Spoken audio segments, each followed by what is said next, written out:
Welcome back. We're joined this morning by Professor Udenta, who is the founding National Secretary, Alliance for Democracy, and also Distinguished Fellow, Abuja School of Social and Political Thought. Good morning, Prof. Thank you for coming today. It's a pleasure to be with you guys this morning. Good to see you as well. Thanks for having me. Yes. Yeah, so let's delve into getting your social and political thoughts about what's going on in our polity at this point in time. So many scenarios. We're trying to see if they could sort themselves out with a tax bill. We're looking to see how the legislature will relate to the executive next Tuesday when they come with the budget. And then we have several other scenarios that affect Nigerians. So for you, seeing how the leadership of the country seems to be steering the ship of state, how do you think we're faring?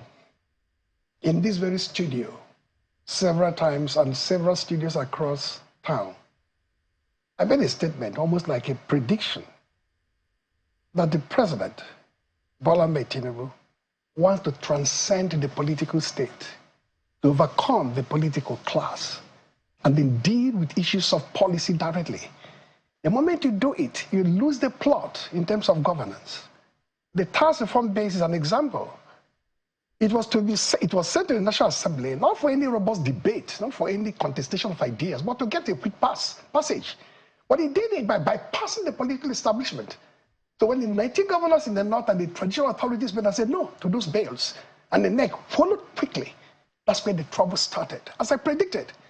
So if you do not engage the political establishment, the political order, around which is built your own presidency, you will never succeed in governing this country the way he wants to govern. That's number one. Number two, broadly speaking, if you look at the issues, germane now in the polity, our democracy is decomposing or decaying rather rapidly.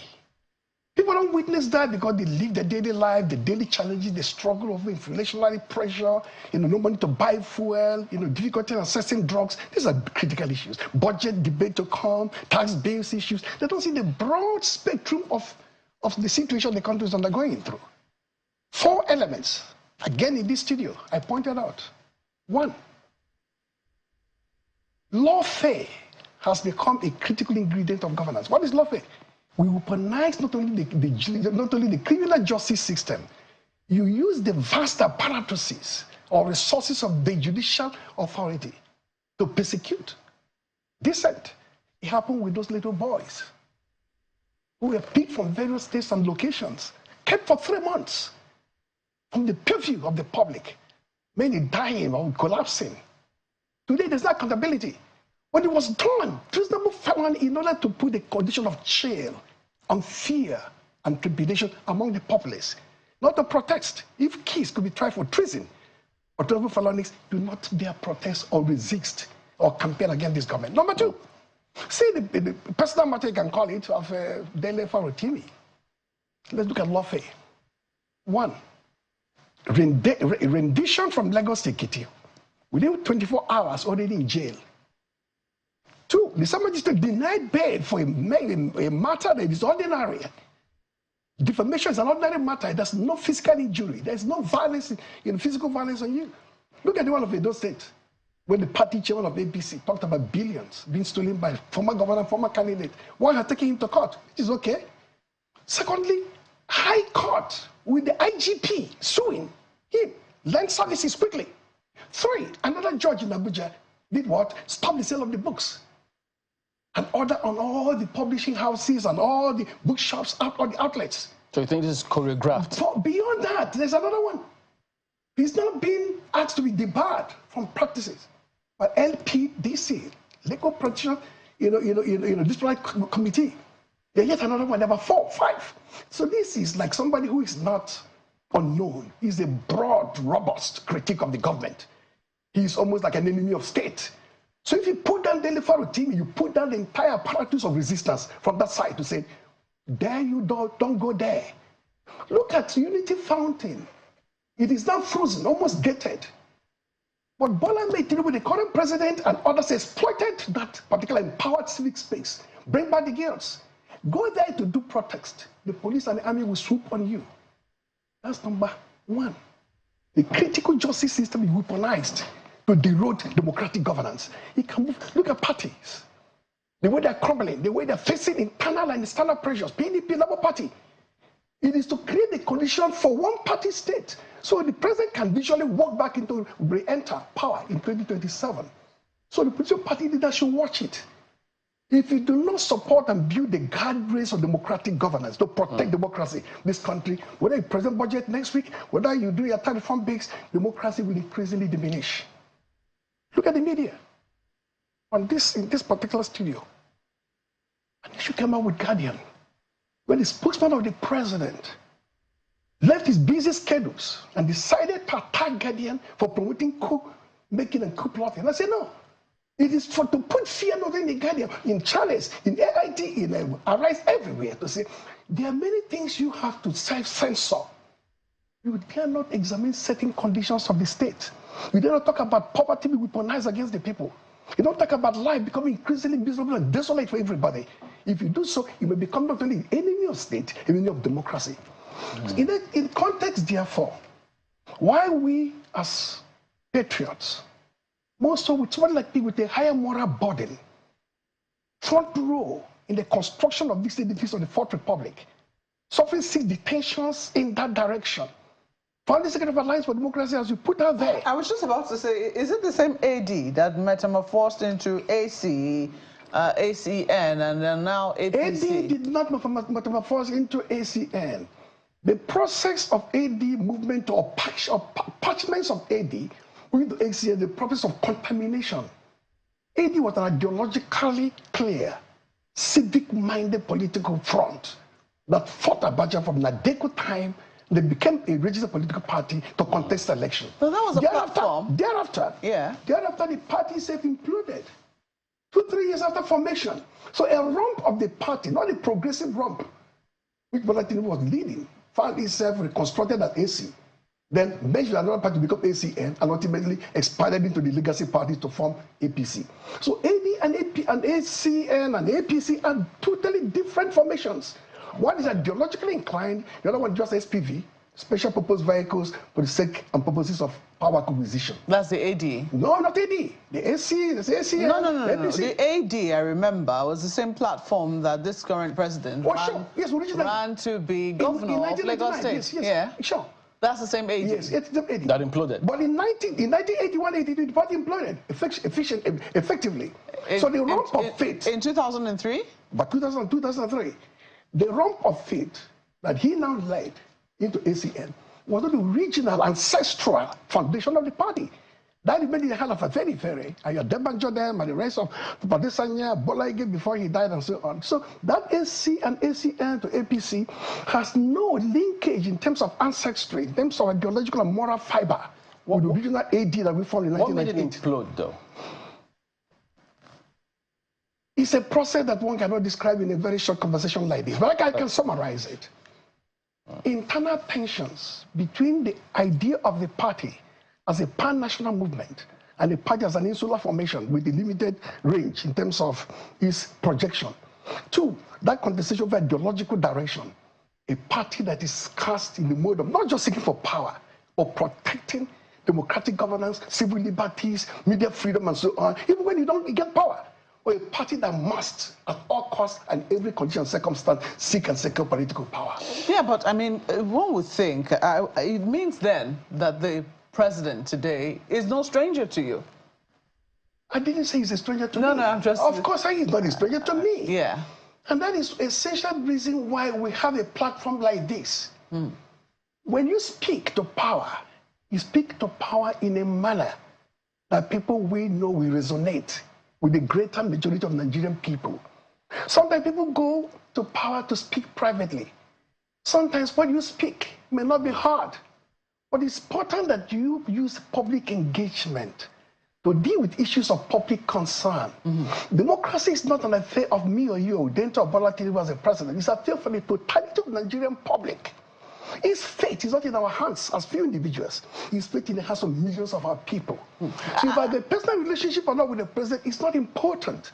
With regard to the head of our democracy. Whether you are surprised that somebody who, once ran on the platform of that, party, the AD, which, had a lot of things you know, a value system, a belief in the ideals of democracy. There's somebody who ran on that platform and at least, you know, attested to some of these things that you are now talking about, you know, that the tenets of democracy will be eroded so fast, so decaying and decomposing. Those are the words I used. I did mention, again, I'm happy that my conversation today was like a reflection. Yeah. The things I've talked about and put out in the public domain for the past 4 months are things which I'm even rehashing. I did say here there's a process of contamination.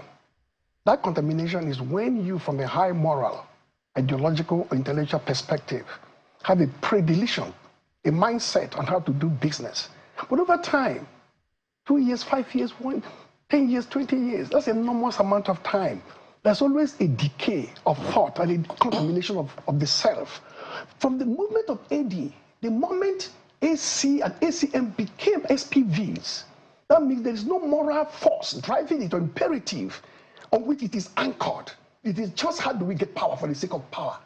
You lose the historic conditioning of the earlier years when AD was ideologically formulated. Well, what I'm you become increasingly compromised in your search for power, and it can behave then anyhow, independent of how you behaved in the past. So you are not surprised? If you get APC, what is APC? Look at the cast of characters. We had the former president for 8 years. How did he run the country? What did he represent?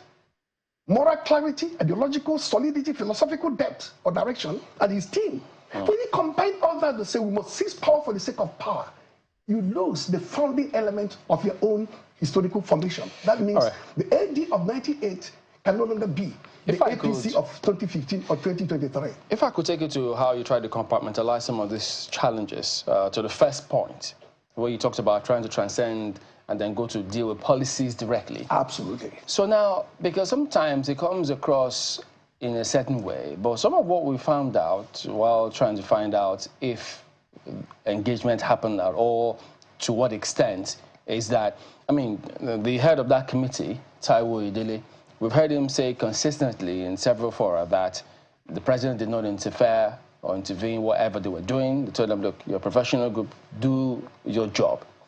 And so it turned out that this group actually engaged and put up notices for several people and several professional groups, associations, for engagement.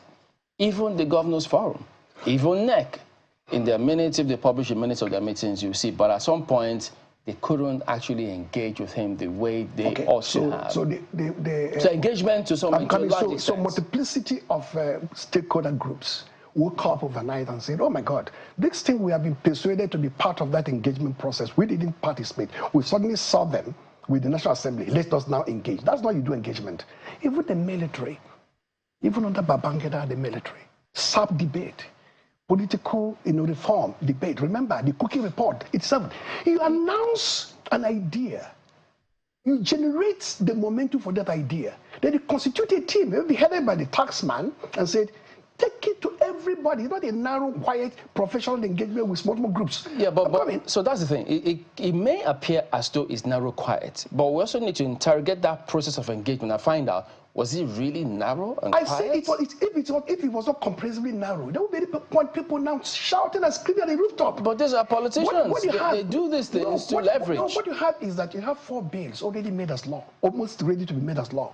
But the issue they had was with one. No, there are bills, 4 of them. I'm not an expert in tax laws and policies, but there are 4 there.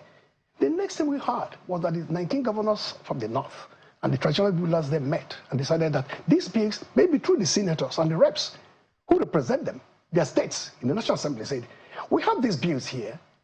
We don't think there's enough input from people.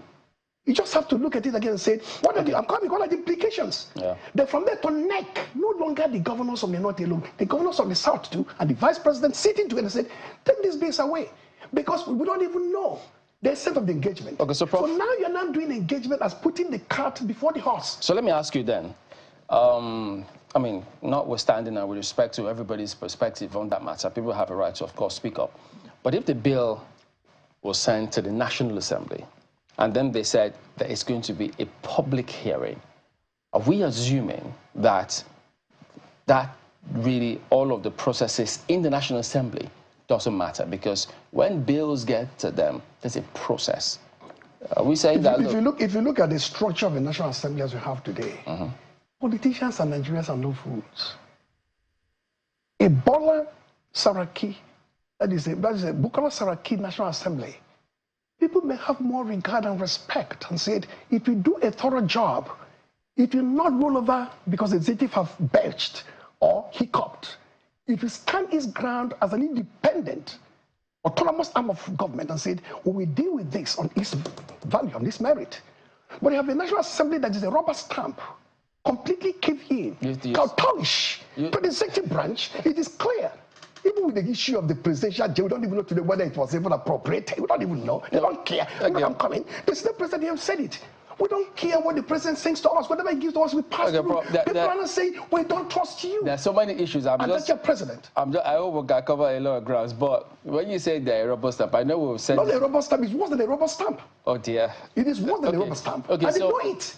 And Nigerians know it. Incredibly, they know it to be true. Okay, so if we're asking that we should listen to, for instance, maybe the governors or other groups that are asking, withdraw the bill, are we not lending our voices? Should withdraw the bill. No, assuming people... Say, let's debate and discuss the bill, as Otto have done earlier. That's if the president... Where do we debate that? When you have a presidency that is narcissistic in nature, if you throw in a dash of possible egocentrism, the sense of invulnerability, we can't do wrong, we can't go wrong, we must do it our way, then you find a difficulty in people's mood and strategy of engagement.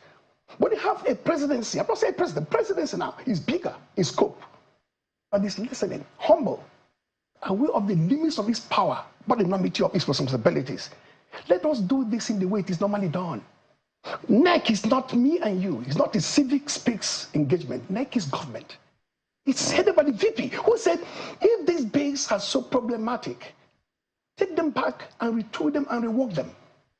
No, we are not taking them back. We must stay in the National Assembly and you must get past, go and talk whatever you want to talk there. So, Prof, that is narcissism. That is egocentrism. Are you aware that there are people in the presidency who also push back at some of these policies and saying, look, this cannot happen this way because the people feel a certain way? Because it comes across as though presidency all together in a certain way. Clearly, I'm not a mind reader.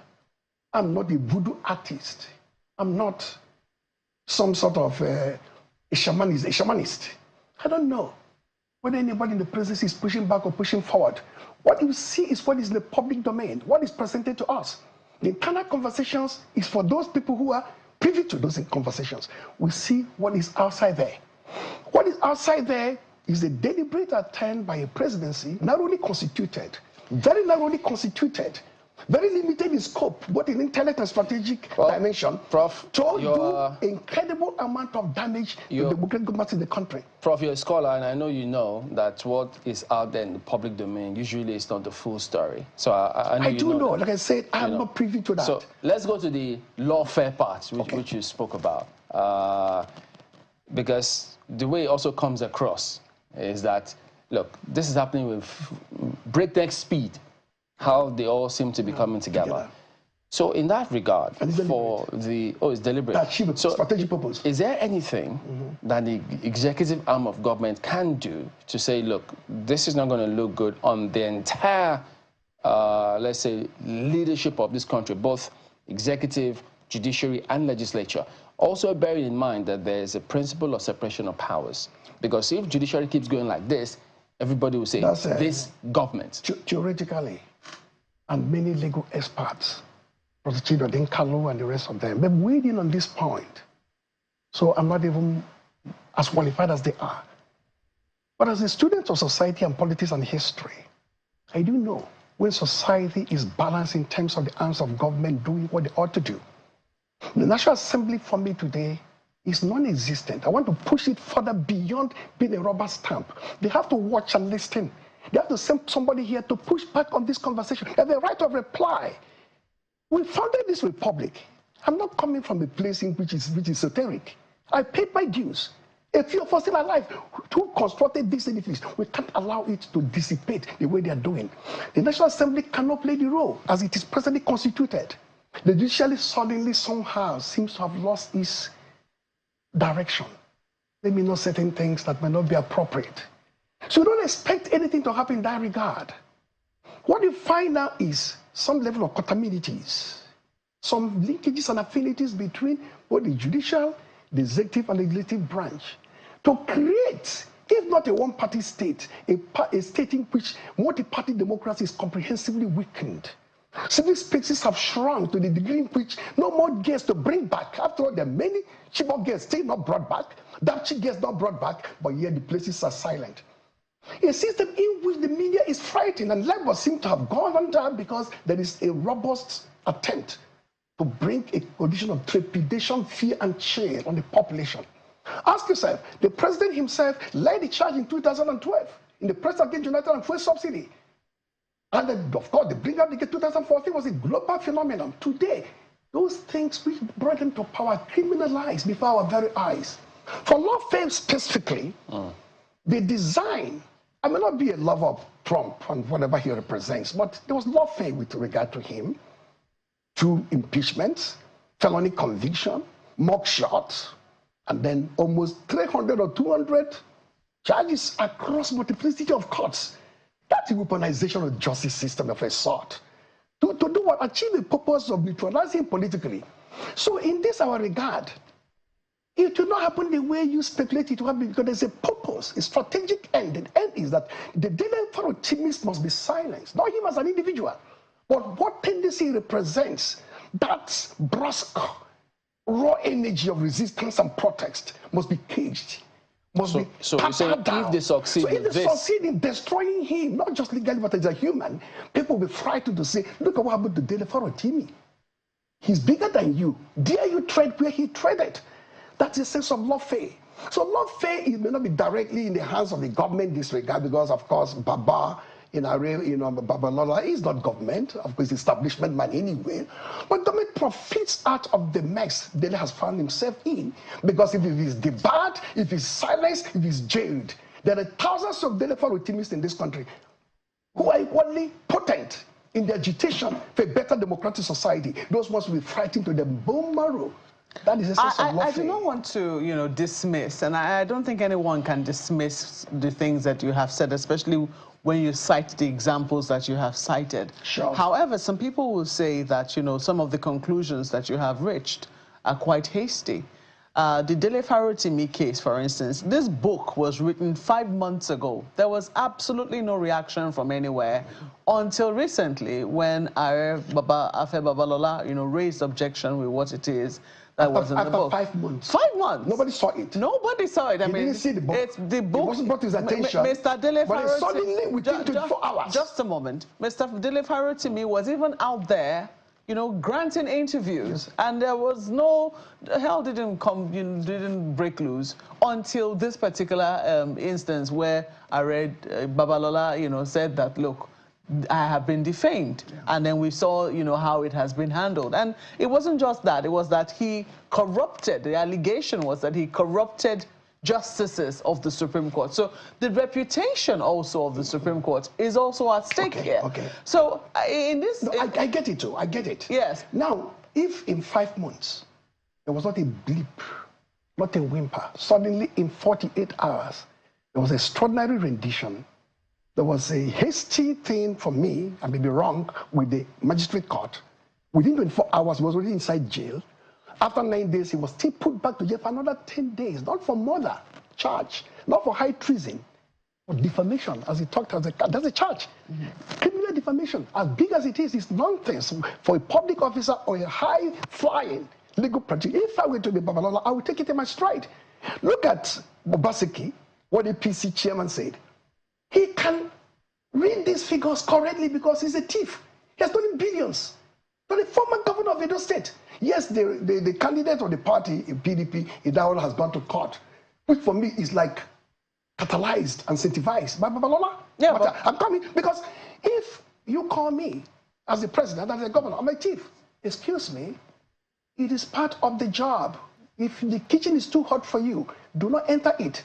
As a Secretary of Alliance for Democracy, leaders of the party in the country, years and decades older than me, led by my own father, but I can call his father, like Udenta, and just sat down and called the war precursor and said, nobody said, Udenta is cash and carry. He goes to Villa to collect money to destroy AD. I didn't kill anybody. I didn't go to any court. I don't think that you I'm saying that you have the right to say, I protest against this information. I can take it to court. Yeah. But when you take it to magistrate court, high court, another high court, they bar him from practice, strip him of his humanity. Has it been debarred from practice? He said that's the petition now, and they have accepted it within the 4 hours. They accepted the petition. I can even. Do you think? Just a moment. Do you think that this and the judge within 1 day, Professor actually, you know what the judge did? Do you think granted the prayer that the book should be pulled back? Just a moment. Do you think that this could be the judiciary fighting back? Because also don't forget that the judiciary's reputation is because this will certainly have raised a lot of interest in the book,